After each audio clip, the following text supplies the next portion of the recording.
Welcome to Smith Weekly Discussions, an occasional program for our readers and listeners of Smith Weekly Research. Please note this program is a private discussion and everything contained herein is for entertainment and educational purposes only. With that, we hope you're in a comfortable position, along with your favorite beverage, to enjoy the discussion. We remind our audience to examine the show notes attached to each of our shows to better understand how our program functions. Before we get into our discussion, we want to say thanks for questions coming from our audience at Smith Weekly, including Paul M., Jared W., and Jerry B. On the show today is a new guest, David Awram. David is co-founder, senior executive vice president, and director of Sandstorm Gold Royalties, a mid-tier gold-focused royalty and streaming company with near 200 royalties and streams covering precious metals and base metals. Sandstorm is listed on the New York Stock Exchange under the symbol SAND and also on the Toronto Stock Exchange under the symbol SSL. David, welcome to the show. Yeah, thank you very much. I'm really pleased to be here. Let's get to it here, and it's great to have you on. Out of the gate, how is the market looking from your screen and your candid thoughts on gold and silver prices here? Well, obviously, we're in very remarkable times and a unique position with very little precedence behind it. But what we're seeing, and I think what I'm seeing from what's happened in the last few months, is really a very quick acceleration of, I think, a scenario that we at Sandstorm have believed something was going to happen. And of course, I'm not talking about the health crisis, current health crisis, but really with the scenario related to the overall debt and debt to GDP ratios and central bank issues and currency issues that I think have really come to the forefront here in dealing with the health crisis. So, you know, we're seeing these really remarkable debt to GDP ratios, I think, in almost every jurisdiction around the world, which are completely unprecedented and really put into concern, I think, of investors worldwide of really where are we going to find asset classes and how are we going to invest in such a way in order really just to preserve wealth. I think that's the overwhelming message that I've heard both from resource investors and people that have been involved in the gold industry, but also generalists, high net worth, groups anywhere around the world that are just struggling to really figure out where and how this all gets resolved and what's the best way ultimately to preserve wealth in these unprecedented times that we're in. And David, thoughts on gold and silver prices here? Do you see that the days of $1,200, $1,300 gold and $12, $10 silver is probably beyond us at this point? And just with that, can you speak to the market panic that happened during March with COVID and the initial sell-off and deleveraging? Do you see that happening again if we go lower in the broad market with physical gold and silver prices? Yeah, I mean, those are, I'll talk about really kind of that market volatility in my take on it. I mean, obviously, when you see that type of market fallout and that extraordinary volatility that happens, there's really just institutions and wealth managers around the world just find themselves in that liquidity position and they just have to sell assets. And, many times there's not that many buyers, obviously, because many of the buyers that do have wealth and dry powder available are not buying. So could we see drop-offs like that? Yeah, for sure. Are we going to see a $1,200 or $1,100 gold price or a $12 or $13 silver price? We could. I think that would be a very, very temporary scenario and likely, like we saw in March, probably bounce back much quicker. Very quickly. Over the medium and longer term, though, in terms of speaking about precious metals and gold and silver in particular, I think we've almost certainly never had situations that are as favorable for seeing those prices go up and really establishing at a new level. When you look back to 2008 and 2009 and the subsequent years of the quantitative easing that occurred, during those periods, you really saw a tremendous, new level being established in really where gold is. And the quantitative easing programs that are in place right now are being talked about are so much larger than really what was put in place there. So we can certainly, I think it's very, very reasonable to expect that gold and silver prices are going to go up, and they're going to establish themselves at a much higher level again at some point. And they'll continue to go up and until they've really kind of figured out how to bring some sort of stability into the debt markets, figure out how to balance off how the inflation might work with the low interest rates. Lots of kind of complicated issues that are just going to have to be worked out, and nobody knows how they're going to turn out for quite some time, or what that time frame is. So, like I was saying just a minute ago, everything lining up for seeing the gold price establish itself at a much higher level is really happening right now. It's something that's going to continue on at least for a few years. And depending on how much worse this program goes and how much bigger this relief program that central banks and things like the Fed Reserve are putting in place are going to last. And all indications is that there's no slowing down in the additions to those programs from this point. So in the end, from a medium to a long-term point of view, I'm very bullish, probably more bullish than I've ever been before in really where the gold and silver prices are headed. Bring up the point about going back to 2008, 2009. Just to quote Lenin, there are decades when nothing happens, and then there are weeks when decades happen. Good grief. I mean, just the amount of stimulus in the US from COVID just fulfills that statement entirely. Well, let's go on here, David. Why the royalty business? Where did you get started before teaming up with Nolan? And how did the idea of Sandstorm come together for the two of you? It's interesting. I'm actually a geologist by background, and really mostly an exploration geologist at that. Every exploration geologist needs to find other kind of career paths. So I spent some time doing geochemistry and looking at ARD type of issues as well too, and a little bit of metallurgy as a matter of fact. But I really came into the royalty space with not a lot of background in finance. I, like Nolan, was first introduced to this through the original Silver Wheaton. So it would have been back in 2005. I was the second full-time employee after Nolan Watson was brought in. So that was a good 15 years ago now that we ended up meeting, and we ended up working together and understanding what this royalty and streaming business was. And despite the fact I didn't have a lot of finance background, I realized almost immediately that this was a space that I wanted to be involved in really for the rest of my career, because it was so much easier, being on the exploration side and on the operation side for some time. Boy, it's a tough business. It's a tough industry. It's tough to get these mines, find these mines. It's really, really tough to get them working and functioning properly. So worked at Silver Wheaton for some time. We saw really kind of how that was functioning. It was a great business model, but Silver Wheaton was very, very focused on specific types of deals that they were looking at. It was kind of in a slow growth period after the first 3 or 4 years of operating. So we really left to look at other different options, and that's when we started thinking about, well, what about deploying this model in a variety of different ways and on different types of projects and in a different way than what Silver Wheaton was doing it. And so that's really where the idea for Sandstorm came up.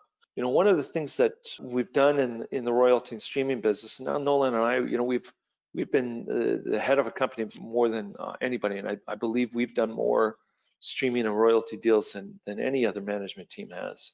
And that's evolved, because it is a relatively new sector in the industry.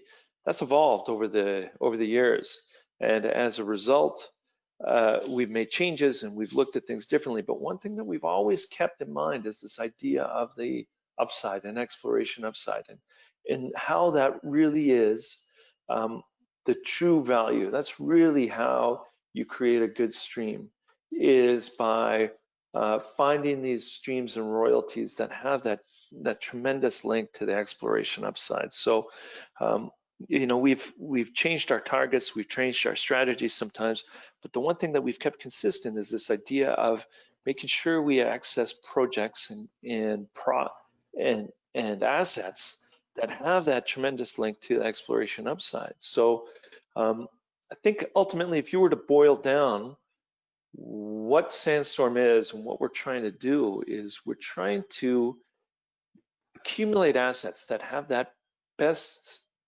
link to upside that's going to tangibly affect NPV of existing shareholders. So what we've been really successful at over the years is finding streams and royalties on assets that have a 7 to 10 year mine life, and very soon they see that mine life go up to 10 to 15 years and even beyond that. And that's not easy because you really kind of have to access projects in a different way. You have to really have your pulse on what's happening. You have to reach out to these different, reach out and look for these streams and royalties in a much different way. But when you do tie down these projects, you know, that upside that can get realized by your shareholders is really immediate and it's substantial. And that's what we're trying to do at Sandstorm and what we've always been trying to do at Sandstorm. We've just gone about it in a couple different ways over the years. How is working with Nolan? How important is he to the business? And any stories about Nolan that you'd like to share, David? Well, you know, Nolan it really is remarkable. Of course, you know, he was, I believe he still is, and you know, he was the youngest CFO of a New York Stock Exchange listed company at 26 years old. And that really is remarkable because that's when most people are really just starting their careers and starting to kind of find something interesting or niche. Even the very successful people, you know, at 26 years old, he was already in probably one of the fastest growing companies on the NYSE. He was the CFO of it, and right through its huge expansion period, you know, really thrown into the fire, but succeeding, you know, wildly succeeding. So, and it's been really extraordinary because, you know, working so closely with somebody like that who has such a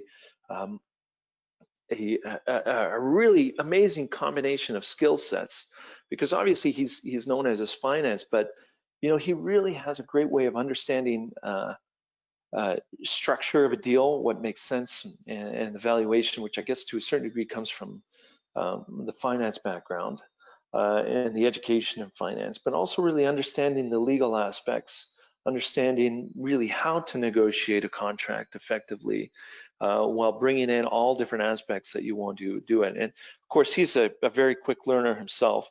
I've done what I can to help try and educate and give him, I think, the high points and important parts of on the technical basis. But I've really learned a tremendous amount from him over the years of his ability to really kind of bring all these important elements of deal structure, of contract structure, of the finance structure, and really valuation, and even that interpersonal aspect of really trying to figure out what's going to get you to what you need and how do you get to that point and how do you negotiate that as quickly as possible. Because in the end, you know, what I've learned too from him is many times the timeline is a risk. The longer your timeline stretches out on any aspect brings more risk to being able to complete something and to complete something successful. And of course, execute on your overall strategy for the company. So it really is remarkable. You know, every time I think anybody has a conversation with them, they probably come away with thinking of something, you know, really interesting or some new aspect. So you do find a lot of people that know Nolan that have been colleagues alongside of him. He gets a tremendous amount of inbounds because he has that unique idea to really kind of look at things from a different perspective. And many times I liken him and I make an analogy that he's really sort of the Beethoven or the Mozart of the finance world. He really kind of knows how to see a whole different parts of what an orchestra might be and how they can flow in and out of them to really kind of combine them and bring them up into this big crescendo at the end, which is really a remarkable skill set. So for me, I'm glad that he's found value in the relationship with me, because certainly there's been tremendous value for me being associated with him. Yes, and there's a lot of components that you guys, all of you, bring to the Sandstorm engine to make it work well. And I think that that's also important, and appreciate you sharing some of your insights on him. I want to talk about Hod Maden in a moment, but can you just give us an update on Sandstorm generally as far as objectives completed so far this year and the plans for the company going forward into 2021? Yeah, we've kind of been on a pretty steady stream of a strategy for the last 2 years or so, and a lot of that is really just building up and kind of picking up good cash flowing assets. For us, because we have so much growth in Hod Maden over the next couple of years, we've been really focusing on good quality cash flowing assets. Because one of the desires that we have in the strategy that we have is to boost the percentage of our existing NAV that's cash flowing, because I think that's a big important part of understanding how we sit in relative valuation amongst our peer group, because we are, we've got great growth, probably the best in the industry, in our sector. We have a good set of assets. I'm really pleased with how the assets have turned out, and the quality of the operators and the low counterparty risks that we have. But what we do have is we have a low percentage of our NAV that's cash flowing today relative to all the other groups. Most of the other groups, in terms of the other royalty and streaming peers, they have between 80 and 90% of their NAV that's cash flowing today. We've been there, and we know that, and there's an easy correlation to see that as that percentage increases, you see our valuation increase. So for us, we've got a great base of assets. We've got great growth in existing portfolio. The key is really to find some more cash flow today, or cash flow that's immediately going to kind of come upon us. That's the way that we can really reward shareholders, is continue to find those good high quality projects in the portfolio that are going to have that exploration upside, better cash flowing today. So that's a clear strategy that's been with us. We're really happy about how that's played out over the last 2 years. We are in a good position right now, and we're really itching to get another deal done, and we certainly think that's achievable before the end of the year. And substantial, we've got a lot of capital available to us. We've got at least $350 million available to us. We're in a net cash position right now. We don't have any debt on the balance sheet, but we have a lot of credit available to us too.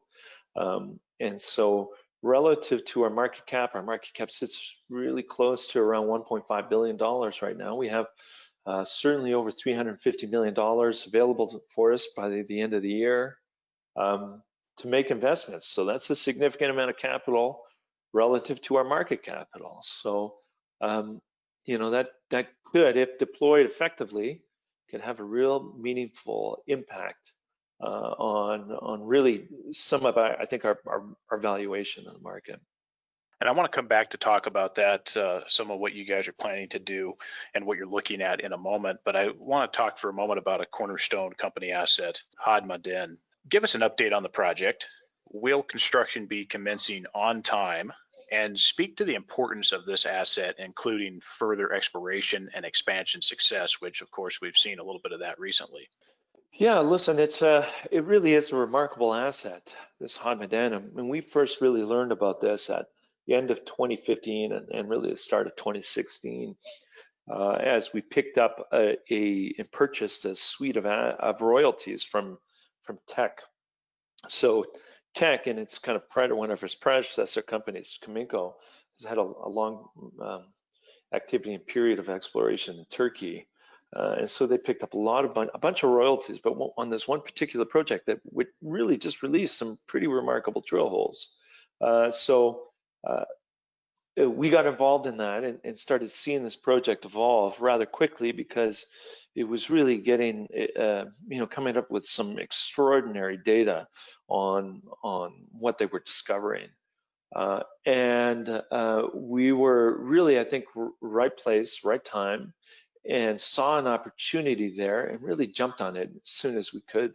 Because for me, as a geologist, I can kind of really, I'm lucky to expect to be able to stumble upon and kind of see a project like this evolve maybe once in my career, of really such high quality. And so as we started getting to know the project more and more, and then ultimately we took over the company that had a 30% interest in the underlying asset. So here we sit today with that 30% interest. Our partner, who has the 70% interest, is a Turkish company who's developing this project in northeast Turkey. It's very close to the border with Georgia and very close to the Black Sea, as a matter of fact.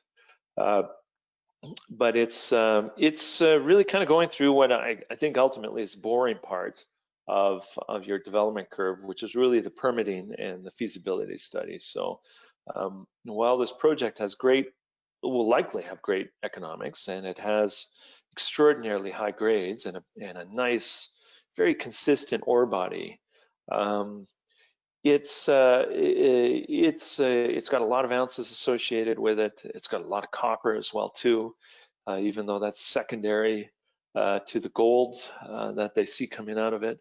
But it's a project that's going through feasibility studies and permitting right now.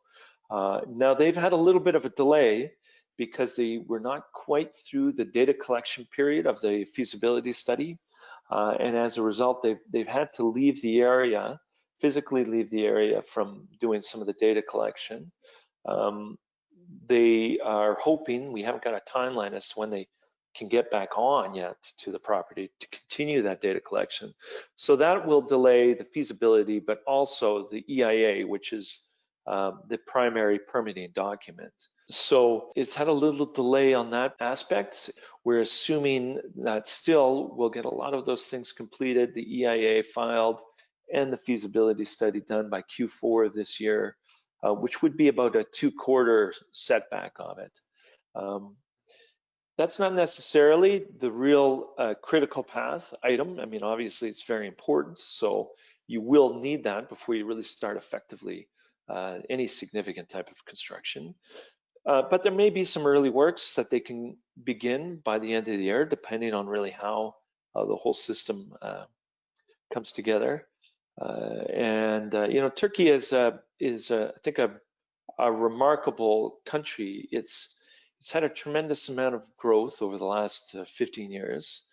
It has a tremendous amount of quality infrastructure built throughout it. I think a lot of people don't realize that Turkey is probably the highest quality infrastructure building that you'll find almost anywhere. And they are very good at it. It comes at a very reasonable price. They've done a very effective job of growing over the years. Now, there's a lot that's an entirely different discussion to say what's really happened at that senior government level. But the one thing you can't really argue with is the ability and the effectiveness that Turkey has grown at, and how they have developed an economy. Over not just a few years, but over really kind of 15 to 20 years. And we've come to understand our partner well. They're a large private company, and they're doing a great job of developing this. They're partners with other Canadian companies, mining companies in Turkey. They have, if you look at the greater part of their conglomerate, they have operations all the way from Central Asia out to the Balkans, and are looking to move into parts of Africa as well too. So they truly are an international company as well too, with good profit margins associated with them on almost all parts, arms of their operations. And of course, they've worked very well with the Canadian mining partners that they've operated and are associated, I think, with currently the most successful projects that are operating in Turkey on the mining side. So, but that asset is going through that development phase, and they're taking a very pragmatic approach. They've been working on with obtaining the social license from the local communities. They've done a great job. You know, that's been their priority from day one, is making sure that the communities, both the local ones, the sort of the provincial ones, and the federal community as well, understands their project, understands what they're trying to build. Ultimately, you know, the mine is relatively small. You know, despite the fact that it should be producing greater than 250,000 ounces of gold equivalent per year, it has a relatively small footprint. You know, it's underground only. It's they're producing a concentrate. There's no use, absolutely no use of cyanide. So it's a rather benign type of project. It's kind of small to medium in size for an underground mine, looking at around 2,500 tons per day. It really has, you know, I've seen a lot of the drawings from what the infrastructure looks like in the feasibility study, and I do certainly realize that it's really a small footprint. So they've been working very closely the entire time, trying to keep everybody informed as to what this project might evolve into, and it's gone really well. And it's reassuring to have a partner that's thinking about that, because for us as investors who tend to be passive in almost everything, it's important for us to find partners that are thinking about that, because you know, if a community isn't happy about a mine operating in that jurisdiction, it's going to have a small chance of lasting as long as we hope it's going to be. And you know, this has been a priority for us all the time, looking at any investments, is to find groups that want to make sure that their project is sustainable, make sure that the local community is happy with it, the local community is going to benefit from it. We've got a partner there that's spending a lot of time thinking about it and working towards that end. So we're confident that it's going to have a good impact in the local area. We're confident that they're making all the right choices as the operators of this asset to push it forward. You know, we still think the timeline is fairly intact. It's a good estimate to think that construction will start in 2021 of some sort of degree, and by it should be about a 1-year build, or a little bit over a 1-year build. So assuming end of 2022 or start of 2023 production, right now is still realistic, I think. So we'll keep on that timeline, but of course we've had this kind of wrench thrown into not just Turkish projects, but I think projects all around the world as to seeing how they end up getting built. So we'll have to continue monitoring that. We'll let everybody know if there's any further delays to the overall process. And talk just a little bit more, David, about the terms that you guys have there, the ownership requirements. Speak to that, what Sandstorm might be doing on the financing package for the construction, on how that might work, and then also speak to the expansion success. You know, you mentioned probably have, I think if I have my numbers correct, this is somewhere around an 8-year mine life as currently proposed, but I think that you probably see that there's quite a bit of expansion potential there. Is that correct? Oh yeah, for sure. So in terms of, maybe we'll address that first. You know, this is a project that they found the ore body and really focused on this main ore body primarily. And because we've got this private partner, you know, they're sophisticated financially, and from a return on investment, once they saw that they had a great ore body to start on, really the focus is to get that asset into production and cash flowing. You know, the overall ore body itself is really, it's about 400 meters long. It's about 300 or 400 meters deep. It's about kind of between 40 and 80 meters wide. It sits very close to the surface, if not really kind of at surface as well. So in the end it's remarkable to really kind of believe that there's, you know, over 3 million ounces of resource plus in just on the gold side in what's a relatively small discrete ore body. From the geology and technically, you see that it is offset, there's likely your chances of finding some material similar to the existing ore body is pretty high. There's also the south zone, which has had the other zone of some focused drilling on it, which now more recently is starting to see some better developments. It's never been part of the mine plan. It's never been assumed to be part of the mine plan, but with some more work on that, potentially it is part of the mine plan in the future. And then of course, this relatively discrete ore body, which kind of spans over about 850 meters of drilling, it sits within a 7-kilometer alteration zone. And that alteration zone, we know has gold at surface. We know it has copper at surface. We know that there's geophysical anomalies. We know that there's geochemical anomalies.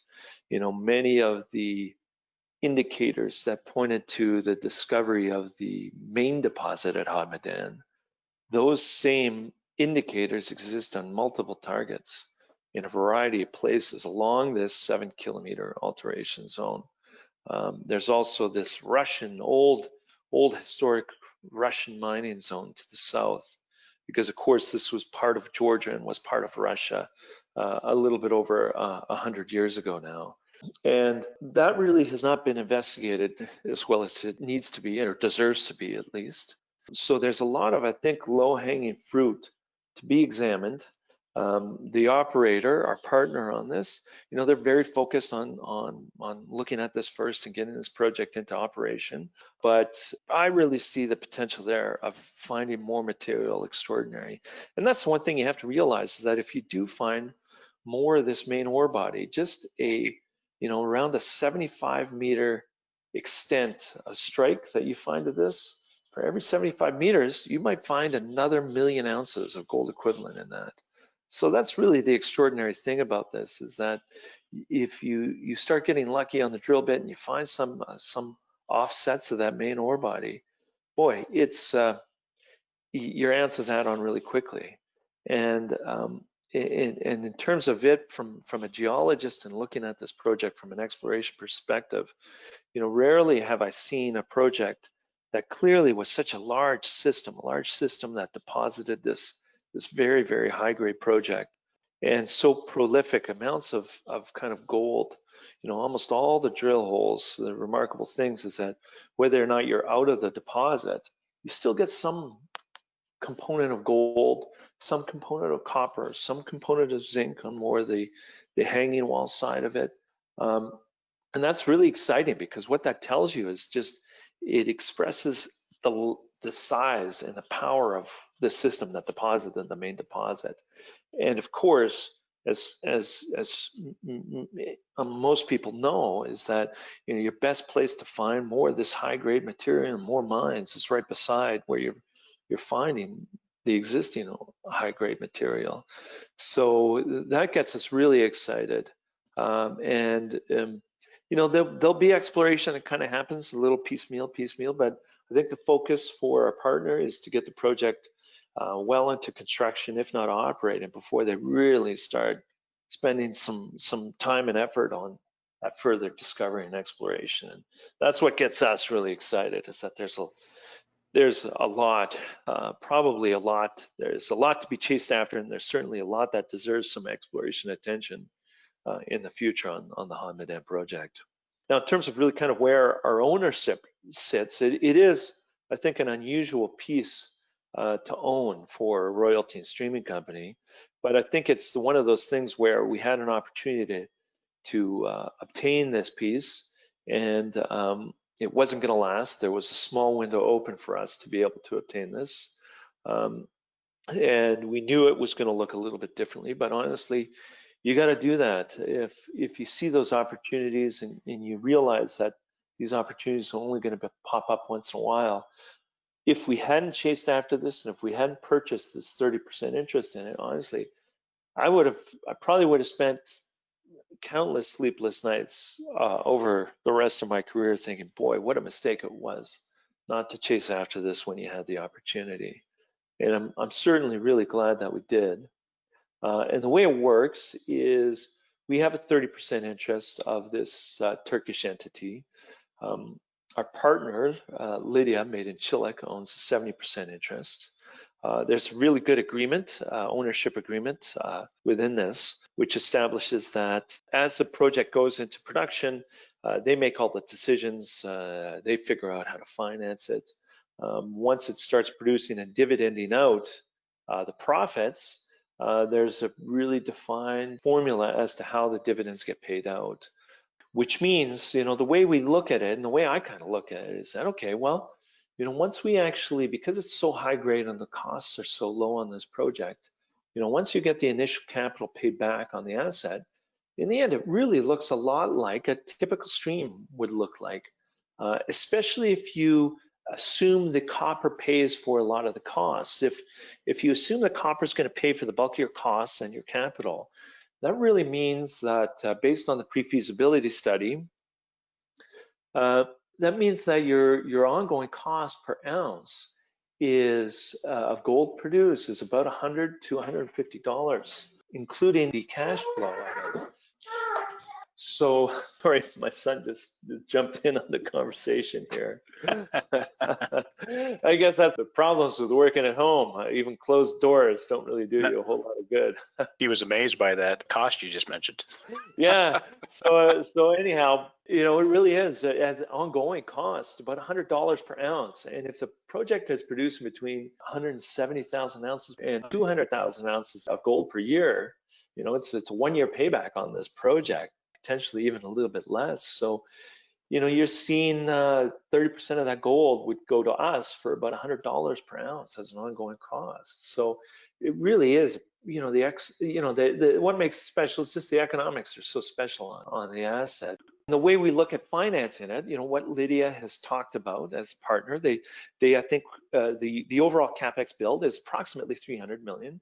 Could be a little bit underneath that, but it's a good number to kind of start with. So we know that you can finance projects like that from bank debt for about $200 million at the project level, which means that the overall equity contributions by both parties is 100 million.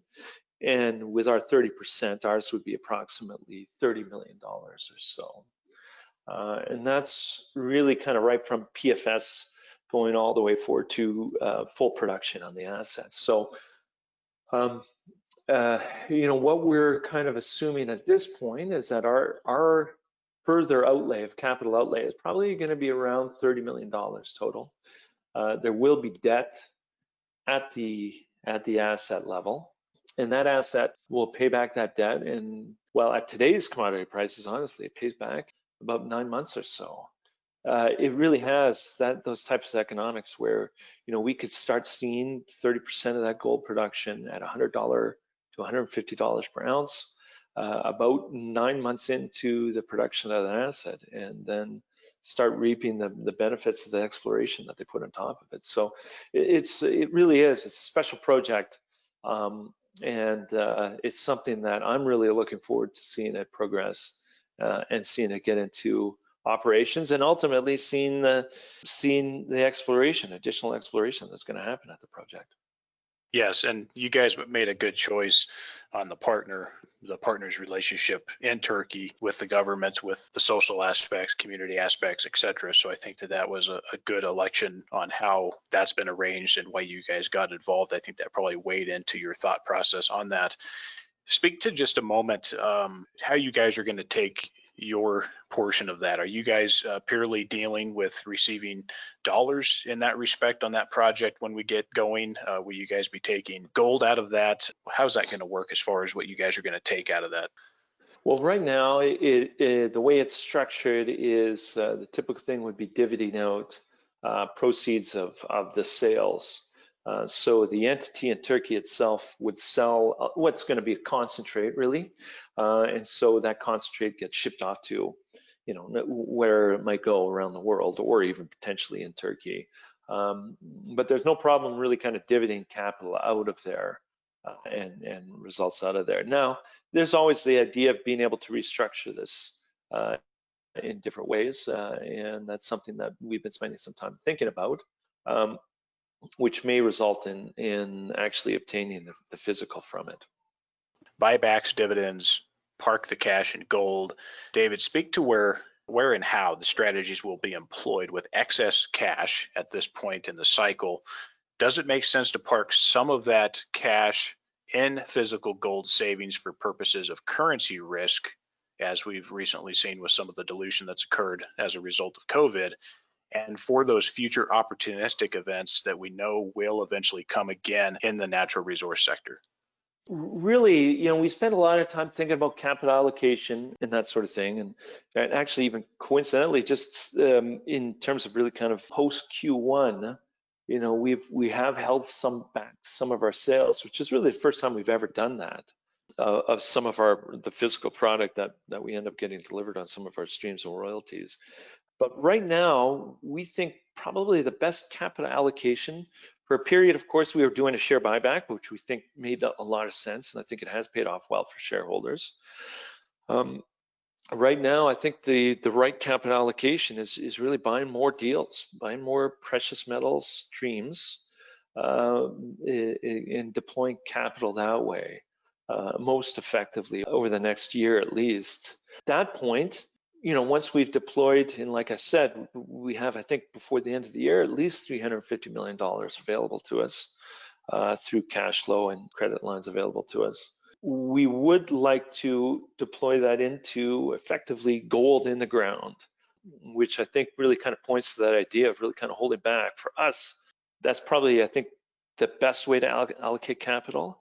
Once we get through that, and if we get through that period of making those acquisitions of gold in the ground, then yeah, we'll spend some time thinking about really what it means to. And I think it's going to depend at any given time. Certainly now that we've done an effective buyback program, we do have to start thinking about becoming a dividend paying company at some point, because we really, one of the things I think that makes us a little bit remarkable is that we haven't paid a dividend so far. But we've always really seen ourselves as an aggressive growth company. We still see that right now as ourselves as an aggressive growth company. But maybe after we deploy capital successfully, maybe we kind of go into that next phase, which means thinking about paying back shareholders through dividends, looking at share buybacks if we think it makes sense, and then also looking at acquisitions. In the end, I think we've always tried to look at that formula and look at that equation. Is that, okay, how, at this snapshot in time, we have capital available to us. What's the best way to do it? Does it make sense to deploy it on this acquisition A? Does it make sense to deploy it on share buyback program? Or is it time to really kind of move it into that dividend? Up to this point, even though we haven't done it, we've considered it a number of times in the past. We've always thought it, decided against it because we think that capital allocation makes more sense doing it one of the other two ways. But we'll continue to really I think that formula has worked for us in terms of that evaluation. And that's what we'll do in the process. Now, some of that might mean really holding back gold sales or silver sales at some point. Right now, we're looking at that, but really only on a temporary basis. But you never know in the future if that's a strategy that we might want to deploy. And I would just say the buybacks may make sense when valuation is just in the company's favor to justify buying back shares. And then, of course, I think the dividend piece is also, maybe it starts out small, but I think you can capture additional market participants as a result of starting small with dividend and starting a dividend strategy that ramps up over time with, as your guys' assets, more assets come on. And then also, I think that maybe you can speak to this for just a moment. Obviously, the opportunistic deals are still important even at this stage. Is your guys' longstanding opinion that at some point, as you guys build up the bank balances and the savings start to build up, that some of that savings, I think it's prudent for wealth protection purposes to remain in some of the metal? Yeah, listen, that's always a strategy we're going to have to consider at any given time, is just really figuring out how we deploy that. I think, we've never been we've been cash accumulators when the market's been good, with the idea of really kind of making sure you can deploy it at those right opportune times. And in the end, Sandstorm has been good counter-cyclical, a good source of counter-cyclical capital, I think, for both gold companies and base metal and diversified companies. And as a result, you always want to make sure that you are going to be ready for that, because obviously these things happen very, very quickly. So you do have to spend some time thinking about making sure the balance of, okay, yeah, how do we preserve wealth instead of keeping the wealth that we have as a company in dollars, keeping it in actual products like gold. I think my favorite thing to keep it in overall is really ounces in the ground of a good investment that I think we've made in terms of a new stream and a royalty deal on these projects. So, that's the favorite way for me to really kind of keep that value, because you think of how we deployed capital to obtain something like Hod Maden. That's a tremendous amount of upside that we see for that. But even other royalties like the Hyundai royalty that we purchased, that was a great opportune time to make that investment into the ground. And since then, the investment for us was in the $37 million we put into that transaction, I believe. And within the first, we haven't even had that royalty for 18 months now. But Endeavour, the operator, has spent over $40 million in exploration on that. They've found, millions of more ounces. They've already extended their mine life from effectively a 7 or 8 year mine life out to 13 years plus. And that's, to me, is a great way to make that investment, because we're getting the upside in those ounces without paying a single penny more into that. And that's the great benefit of when you can deploy your capital into those great streaming and royalty deals, is that all of a sudden ounces show up attributable to Sandstorm where you've paid nothing for it. And that's really the power of how well this model works. So for me, that's the favorite way to really kind of, you talk about capturing the and protecting your wealth through gold, but a great way to really protect by holding gold. Great way to do it is to hold these royalties on projects that are going to see some sort of expansion and exploration, because those ounces come and you get them for free. And you get the direct benefit and the sale of those things for free. In the case of things like Hyundai or Santa Elena or Arizona, these are producing assets that get a tremendous amount of exploration on them. And that turns from, drill holes to resources to reserves to actually material and ounces going through the mill and getting sold. And that comes back to you sometimes in the matter of years, from drill hole and discovery of those ounces as to actual gold delivered back to you. So that's my favorite way to really kind of look at this and think about that. Holding that gold investment is just to continue what we've been doing, which is ferreting out and finding those great stream and royalty investments. Yeah, good points, and certainly the placement of it in ground. If you can store in ground, if you have that ability to do that, obviously that makes a lot of good sense as well. Well, let's move on, David. Let's talk about where management is looking for deals as far as the stage of company at this point. I'm sure you guys have plenty of deals on your desk for consideration at this moment, and you guys are wanting to do more this year. Speak to the stage of company you're looking at, project profile, maybe jurisdiction, and then I just want to tie this in about competitiveness in the market, David. Are you seeing that there are stiff competition from peers looking at similar deals that what you guys are fighting for? Can you just kind of talk about that? Yeah, we're pretty laser focused right now.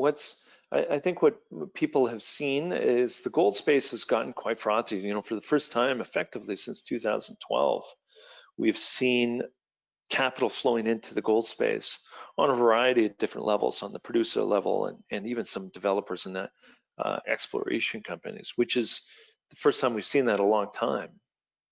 And to be honest, that's where we've seen a lot of our competition in the past, is that equity just coming in, our capital coming in the form of equity in these spaces.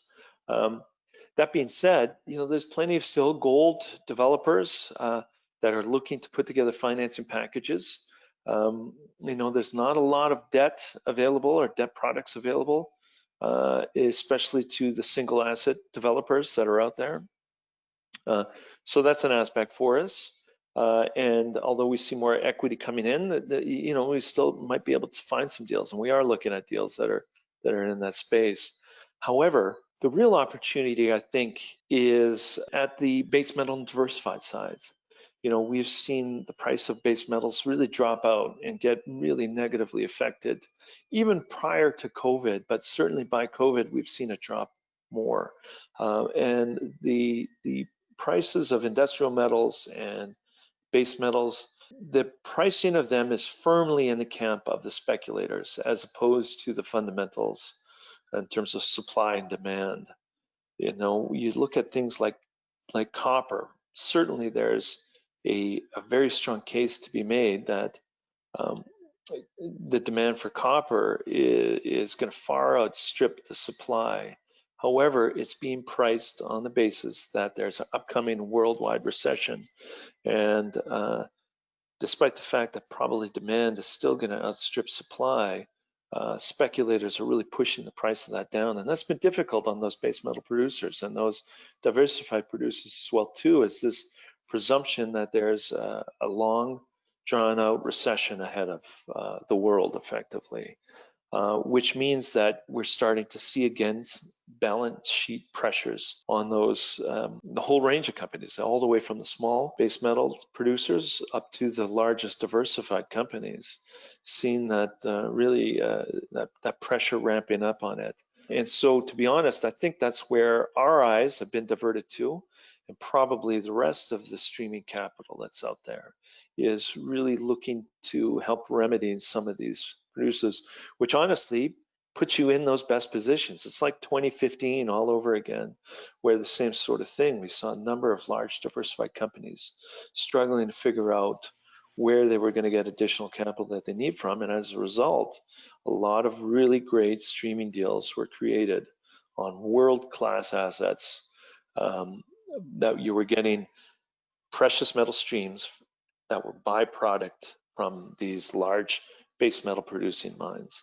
And so that's where our attention is really focused on right now, is chasing after those deals. And for us, that's great because we do occupy an interesting space, whereas Franco-Nevada and Wheaton are very, very large companies looking for very large deals, and they have a lot of capital to deploy.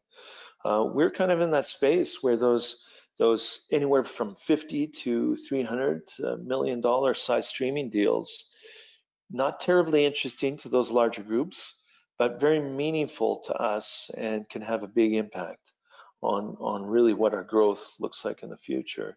So that's been great. The competition we typically see, for certainly the other royalty and streaming companies, their competition you have to understand, but we've worked with the ones that have that large amounts of capital available to them. We know the management teams well. We understand how they look to invest, and they understand us as well too. So we can guess right where we're going to fit in when we see opportunities pop up, and what's going to interest some groups and what isn't going to interest other groups. And so what we have seen is that, debt is not as readily available to these groups. And that, I think, would be our biggest competition right now, is trying to figure out what the debt restructure looks for these groups. Certainly very, very little actual equity capital going into those projects and into those companies. So that creates a great field for us to compete, I think, really effectively. And despite the fact that, people have seen the gold price run tremendously, and it's in many jurisdictions, it's at all-time highs, not in the US dollars yet, but in many other jurisdictions, it's at all-time highs. So I think many people would assume that there's too much competition, we can't effectively get deals, but that's simply not the case. I think we do have the opportunity to still get really high quality deals, exactly what we're really looking for and what we think is going to pay off for shareholders in today's current environment. Yes, I agree. And there's certainly a good set of reasons to be looking at base metals right now. You mentioned copper, certainly. For example, let's use a smaller realm, if you will, the Tasecos of the world. They're trying to finance Florence in Arizona, their copper project there. And we've seen some challenges on just the financing. And you're right, the liquidity of getting capital is dried up from traditional debt channels at this moment in time. So I think you guys are looking in the right area. David, maybe you can speak just a little bit more to this portion of it. Who do you like in this business? And when you guys look at deals, how important is the management team? And would you say that management team is king? For sure, it's really important. You know, the interesting thing about what we're investing in and what we're looking on, like very often our investment into an asset, because they're so ultra long term, they often outlive not just the existing management team, but the existing company. We've seen the ownership of many of our important streams and royalties change more than once in some cases since Sandstorm's been around for the last 10 years. So for sure, you have to spend a lot of time thinking about management, the existing management team, and their capabilities, their ability to either build this asset or continue operations of it, or move it forward, or evolve it one way or another. But even more than that, you have to really kind of say, okay, is this project, you have to understand, well, how are future management teams going to deal with this? Because over the time that Sandstorm owns it, almost certainly you'll see at least one other management team, or perhaps, like I said, one or two other companies actually own it. And so how are they going to react to it? So you have to spend a lot of time anticipating and trying to use our experience to say, how is not just how is this project going to perform now? How is it going to get built now? But how or who, of course, who we don't know in the future. I don't know what future management is going to look like, but if they're a reasonable management team, how are they going to deal with this asset? What's it going to mean to them? How are they going to treat it? So we spend a lot of time trying to understand, the qualities of this asset when anybody evaluates it, existing management or future management. How, if they're a reasonable management team, how are they going to evaluate the opportunities ahead of them or deal with the risks that are associated with it? So probably more than almost anybody else, certainly more than I think your typical equity investor would think about it. We think about what are the long-term implications of this project in a number of different things. But management is first and foremost in the immediate stages, because they're the ones that are going to figure out how to make this work. And that's the nice thing and the interesting thing about Sandstorm, is that we've, I think, done a good job. I think when we started out over 10 years ago, we were considered the streaming company of the juniors. But I think what we've done is we've done a good job of really kind of finding those lowest quartile producers. We've done a good job of finding those management teams and finding projects and being associated with the projects that are going to end up in the hands of really capable management.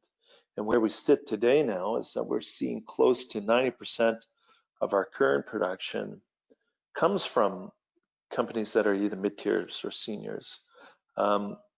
We're also seeing that of our existing portfolio, we actually have the lowest cost operators currently of our partners. So we've decreased our counterparty risk tremendously over the years. And then when some of the projects over the next 2 or 3 years get up and operating, including Hod Maden, we're going to have the lowest operating portfolio by a long shot of any of our peer group. So that is, that it's a really important point, is to making sure that counterparty risk is going to look low in your projects, not just today, but in the future as that project evolves and gets purchased by other companies or ends up in the hands of other management teams. I want to just talk a little bit more about counterparty risk in the context of jurisdictions. And I think it ties in with management team's ability, which probably takes a little bit of precedence over the jurisdiction when you have the proper management team that can do the right things with that jurisdiction. With the financial panic that is occurring across the globe at the moment and across currencies, We've seen the dollar continue to be superior at this point, even though we've seen substantial dilution, as we've discussed. With the dollar leading the way at this moment, David, and access to US dollars as a potential growing concern, how comfortable is management with their counterparty portfolios in dollar challenged jurisdictions, and the concern for how payments and foreign exchange is handled for governments seeking dollars? Can you just speak to that for a moment? Well, that's not a part that I'm a real expert on how that works. I mean, in the jurisdictions that we're really focused on and seeing our production from, I mean, most of our cash flow today really comes from North America. And so the second area is really kind of South America. Brazil is kind of a jurisdiction where we see a lot of it coming from.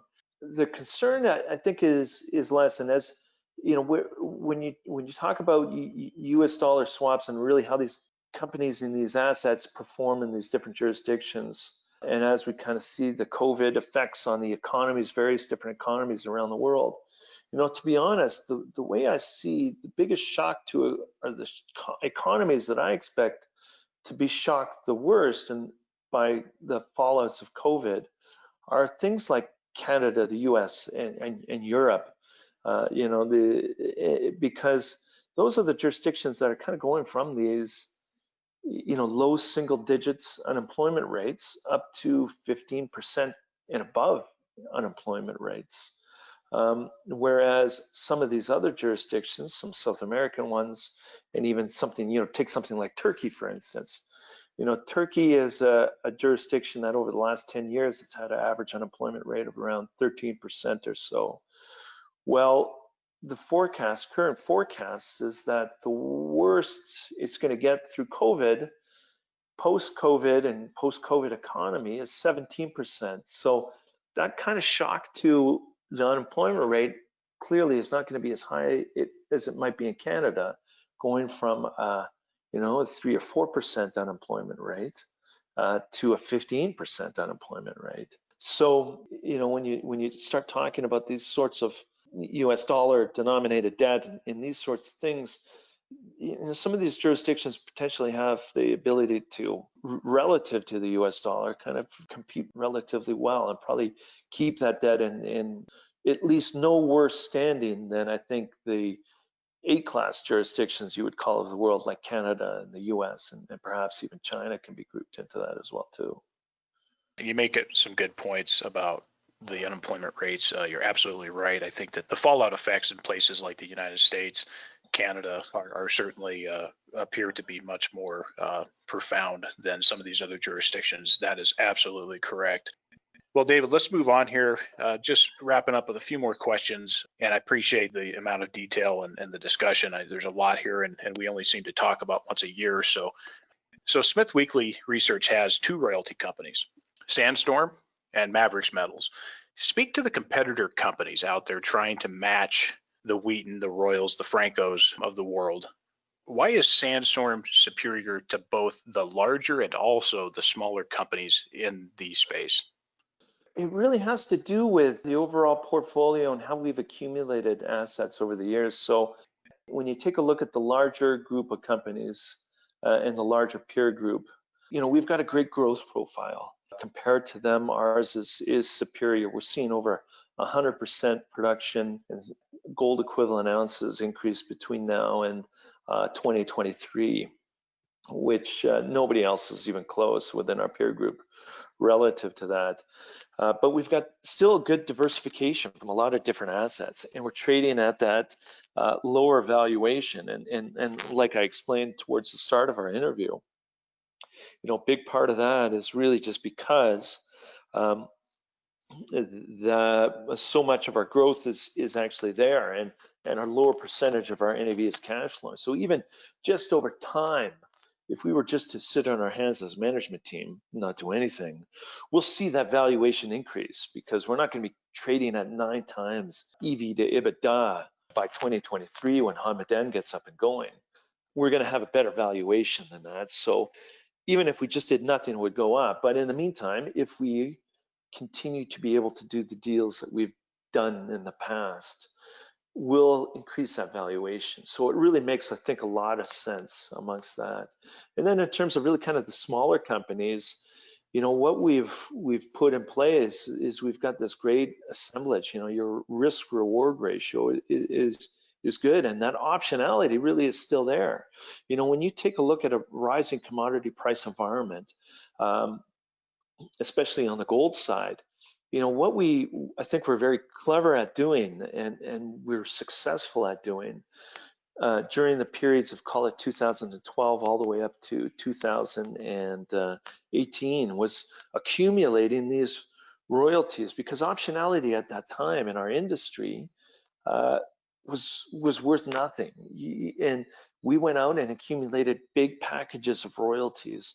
And you take a look at there's royalties that we picked up on things like Lobo Marte and these other things. These are extraordinary projects that will turn on in a higher commodity price environment, that will contribute, up to $20 million per year in additional cash flow to us.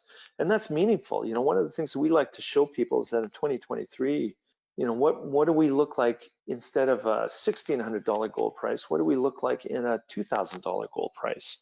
And sure, you get those existing 27 assets that are cash flowing, you see more cash flow that comes from them. But what's not as obvious is that projects in the background turn on.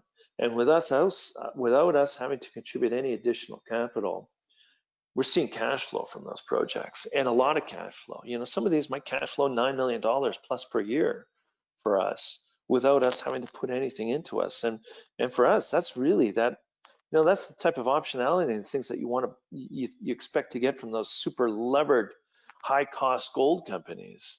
But we get that with that big, strong, secure base of existing growth and cash flow portfolio that's sitting there. So I think that's something that a lot of people don't realize, is the package of optionality that we have sitting in that background, and those, call it 160 other royalties that are not in our cash flow growth profile. Those ones evolve and turn into cash flowing assets, and that impact is substantial compared to what our existing, combined NAV of the other cash flowing assets are. So to me, that makes that risk reward profile and even that access to optionality pretty compelling. It makes a strong argument for saying, listen, Sandstorm is a great base. Like if I'm, if I believe in gold companies and I like gold companies, and even if I understand the industry really well, having Sandstorm as that big base, biggest investment that I have, boy, that kind of puts me in a no-lose scenario, because you're a good defensive stock because we've got low counterparty risk, and I bet you got the great growth. So you're going to see additional valuation increase just on existing growth profile. You've got a lot of capital available for additional growth on top of that. But then you got this wonderful package of optionality in the background, which is going to evolve tremendously in a high gold price environment. And those underlying assets that we have these royalties on, they're going to have a tremendous amount of capital invested into them that we see that benefit of without having to contribute anything to. So it makes that good, compelling argument that should be a good base of investments, and you can play around with other things, and that means you've got a portion of your portfolio that you can take a real high risk viewpoint on, because you have that great base is situated in that gold and silver space. It's a fantastic setup, a great situation that we're in, and I think we're still early in the cycle, and there's a lot of things to be had yet. David, how are you investing in your personal situation? Maybe you can speak a little bit to that. Are you invested across some places of the natural resource market? What things do you look at, if you could share that? And is there anything that comes to mind that is highly compelling, even if you want to talk about, you like copper here, you like silver here, anything on the personal side you can share with investors who are interested? Yeah, no, certainly. I mean, both Nolan and I, we certainly weren't rich by almost any standards going into Sandstorm, and I can tell you right now that both of us still have tremendous amount of our net worth is just invested straight in Sandstorm. But in terms of really what I'm looking at and what I'm buying, and because in Vancouver, being based out of Vancouver, obviously we see a lot of different types of companies, especially on the exploration side. So I've been looking both personally and on behalf of Sandstorm, of course, at a lot of exploration type of projects. So I've been involved in a couple of even private companies as well too that have plans on going public.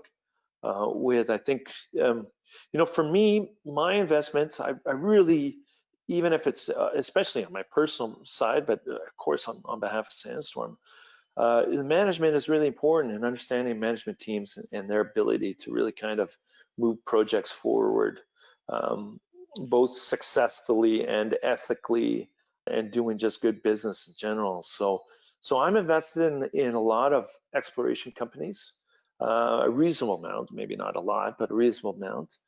I like looking at some of the emerging mid-cap producers. Equinox Gold, I've been a big holder of that for some time now because I do know the management really well. I know many of the assets quite well too. I tend to immerse myself really in depth in a lot of the investments that I make personally, both understanding the strategy of really what management has got envisioned for the company and how they plan on executing on that vision, as much as the underlying assets themselves. So there's certainly kind of go-to people that I get involved in. Eclipse Gold is another one that's a recent public one that I was invested as a private one, but really kind of knew the management team quite well on it. So there's a variety of different things. I am very heavily invested primarily in gold and then some base metal exploration companies as well too. That speaks for, to be honest, that speaks for effectively 95% of my portfolio. I don't actually even own any real estate. I don't own my own house because I'm so heavily invested into the resource space and gold, silver projects and base metal projects. And that's kind of almost my entire portfolio, which when I say it out loud sounds rather risky, to be honest. Well, it sounds pretty similar over here, so you're not alone. But certainly Equinox, a company we cover over here, a big piece for us. And good insights you brought up. For me personally, I also am a bit of a holder also with physical metals as well. Taken by what you said, David, I'm assuming the time frame, you're a long-term shareholder, is my suspicion. Is that correct? Oh yeah, absolutely. For me, I'm a terrible trader. I remember early on in my career trying to think I could trade stuff, but in the end, so much I've picked up at being in this royalty space is just thinking about that very, very long-term aspect is, the fundamentals have to be there for these assets and how the management's executing on it. I don't really think about kind of trading things. I don't, it's very hard for me to think of, oh, hey, listen, this is a nice liquid name that I might own for 4 months, 3 or 4 months. To me, that's not how my brain thinks about investments in this space. Yes, and I'd point out you're a geologist, so I think that there's a longer term picture and view. And if you know the projects, the management teams, you don't have to worry about the trading aspect at all. But let's talk a little bit about the Launch Lab real quick, David. What is the status on the Launch Lab project, and is this something the audience can expect to see some increased activity coming out of? Yeah, so the Launch Lab really kind of came about, some of the investments we started making from, I guess they go back to all the way from 2013, 2014 or so. Really kind of taking a look that there's been a big structural change in how exploration companies get financed. And exploration companies, they tend to be run by technical people. A lot of geologists will run these exploration companies, and they have great theories, and they have great success as geologists, but they certainly need some help on the marketing side of things and getting the market to understand. And that's one of the things that we understand what their business model is. That's one of the things that we at Sandstorm started seeing is that, there's not a lot of money, these exploration companies trying to function with not a lot of capital available to them. So it became evident to us that we could leverage off of our network of investors. We could leverage off of our expertise and really kind of understanding stories and messaging stories to really kind of help these companies understand how they can refine their message and make it easier for them to get their message out to investors and try and expand that to a larger base of investors. So that's really what Launch Lab was born out of.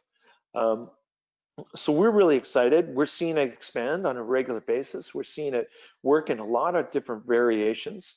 It's really a few people that we brought into the Sandstorm fold that are working on behalf of Launch Lab, and they're picking up a number of their clients that are out there right now. So some of the groups that have used the services are Condor Resources. There's a private company coming out called Omai coming on top of it. Some of the other groups, some private companies that are going public have taken advantage of using those services as well too. So it's expanding, and certainly I think you'll start seeing it more and more as it comes out. But really, it's certainly a way that I think Sandstorm can spend some time saying, hey, we made the investments in this company.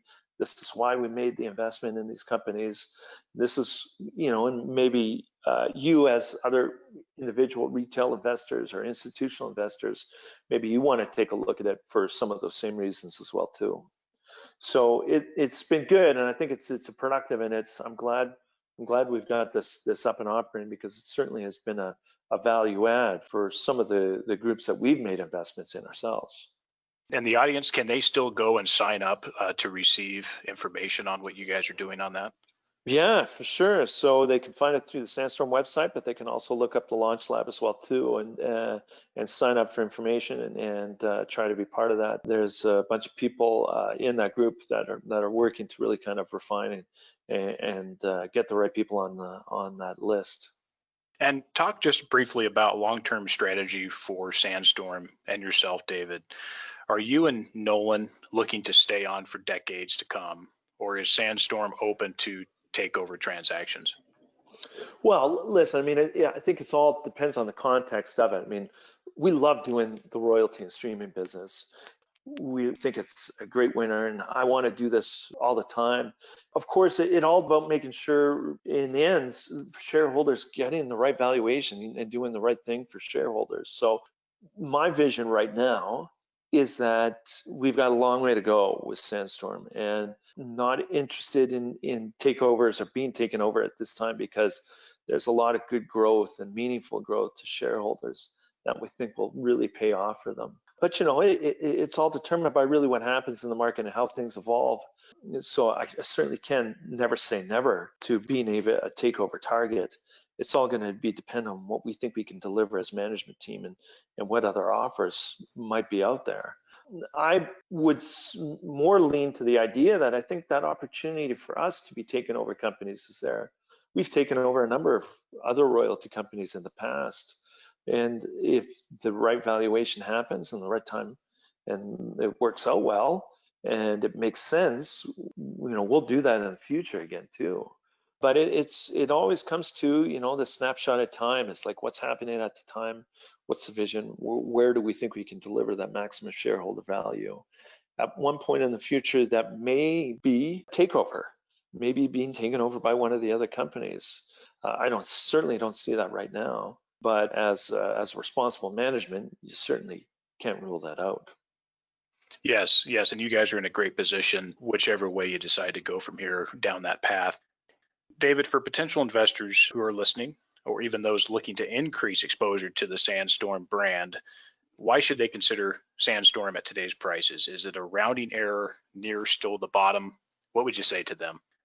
I think even at today's prices, we have a compelling valuation. I think not just against the other streaming or royalty companies that are out there, but also really the mining companies. I mean, if you look at real true free cash flow, we still trade at really good valuations compared to other gold producers out there. So the compelling argument is there today. But looking at the bigger, broader picture, really where we see the gold and precious metals, gold and silver prices in particular going, boy, it's very compelling, and you'd be hard pressed to really kind of find a scenario on the macro scale that's been greater for encouraging gold prices over the next several years. And owning a company like Sandstorm really kind of gives you the best of all worlds if that's the scenario that plays out, because of the growth that we have and because of that tremendous optionality that sits in the background that's bought and paid for, and for our ability to really execute. I think we have demonstrated that we're capable of getting some of the best deals, if not the best deals, that exist in the space out there. So from both, I think, a current view of comparing to peers today, but also from a macro picture, that Sandstorm really presents itself as a great way to access that upside in an effective and a proper risk-reward ratio as well too. Agreed. And how can investors reach out to learn more about Sandstorm and to get in touch with management? Well, listen, we've got a great website. We've got a lot of information on there, but we're all reachable as management teams.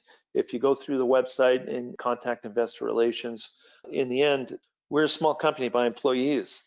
There's less than 25 of us worldwide, period. So I've got a clean flow to anybody who's getting information or getting contacted through the investor relations line or the website. So it's very easy to get a hold of us as a management team, and we're happy to talk with shareholders.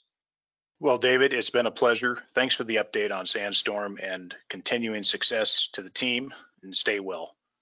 Yeah, very good. Thank you so much. It was a real pleasure. It was a great conversation. I'm happy to have the chat today.